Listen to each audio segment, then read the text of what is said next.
Minding Your Business, brought to you every Monday during the CBC Evening News at 7:55, with the kind compliments of the Barbados Workers Union Cooperative Credit Union Limited, who remind you to save smart and borrow smarter. Good evening and welcome to this first edition of Minding Your Business, where we take a hands-on approach to small, medium and large businesses in Barbados to help give you a better sense of exactly what they do and how they do it. I'm your presenter Ryan Broom, and we start this edition with a man whose signs are a common sight around the island, the Greasetrap Man.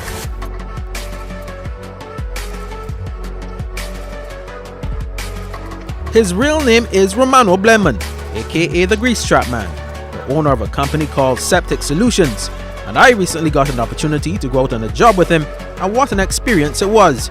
But before we get to that, I wanted to find out from Romano, of all the businesses in Barbados, why grease traps? A desire to see a professional service. As most of us in Barbados, you call somebody, they say they come in, they never show, you know what I mean? People come, but yet you gotta call somebody else to come and do it. Like most clients tell me, they call people already to do jobs, and it's still the problem haven't been solved, you understand? So that's one of the main things. And I have also been involved with septic and grease traps from about 16 years old. I did other things in my career, but from very young. Actually, my grandfather started the first septic company in Barbados in 1971 or 72. So I sat around and heard a lot of stories of the stories. So something that kind of grew into. But the entrepreneur says that the grease traps idea was just one of many. You know, I've failed many times. I've done chicken, pigs, I've done grass, savanna grass, I've done a bit of DVDs, I've done scrap metal. You name it, I've done a whole lot of things. And it brought me to this place because I knew how sewage works. I decided to go back to it because it's something that is always going to happen. All of us are going to continue using the bathroom. All of us will have kitchens, and there will always be problems. But let's get back to the job at hand for the moment.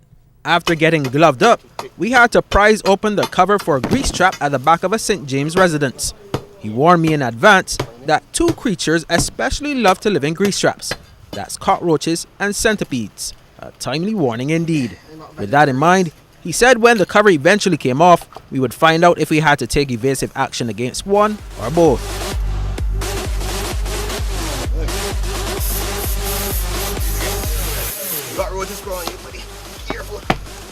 Fortunately, so to speak, it was scores, and I mean scores of cockroaches of every conceivable size and color. Romano explains the cockroaches and centipedes connection. Roaches are attracted by the grease. They live in the sewage, septic tank, wells, grease trap. They feed in the grease, they eat the sewage, that's where they live. They live between our pipelines. That's why sometimes you'll find one in your sink because they're very good swimmers. They can hold their breath up to like 40 minutes or something. They're very intelligent. Yeah, go through very small space and stuff too. So a roach will come in and come through your toilet or that kind of stuff because they could come through the little you trap in there and come out, right? No centipedes, no hunt roaches. You know, and there's a lot more things you find in grease traps. Today we only saw roaches, but there's centipedes, there's slugs, there are maggots, frogs, love them. What else in there? Millipedes, the list goes on. Lizards, spiders, I don't know why spiders, and funny enough, bees. Bees? I'm just glad we didn't find any centipedes. But back on the job after brushing off cockroach after cockroach, it was time to head to the truck for the suction hose. Romano recently acquired this truck after making some sacrifices, and he says it has definitely made life a lot easier.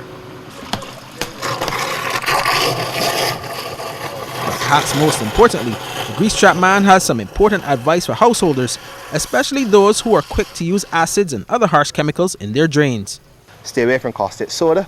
I've had clients that pour caustic soda down the drain, it bubbles up, foams very nice, like in the lab, a fake lab. And then after that, all your pipes can drop from under your sink. I've had that happen many times. All their pipe just let go, the heat, the glue just drop. You had to call a plumber to do all your plumbing and stuff like that. So muriatic acid, caustic soda, Drano, many of these products are not. We do stock a bacterial treatment that helps with the breaking down of grease naturally, and when approved by EPD. And that's something that we stock for wells and for grease traps and stuff. So the next time you may want to think twice before washing all that grease down your drain without a second thought. But for now, that's all for this first edition of Minding Your Business. Until next time when we mind your business, I'm Ryan Broom. Do have a good evening. Minding Your Business, brought to you every Monday during the CBC Evening News at 7:55.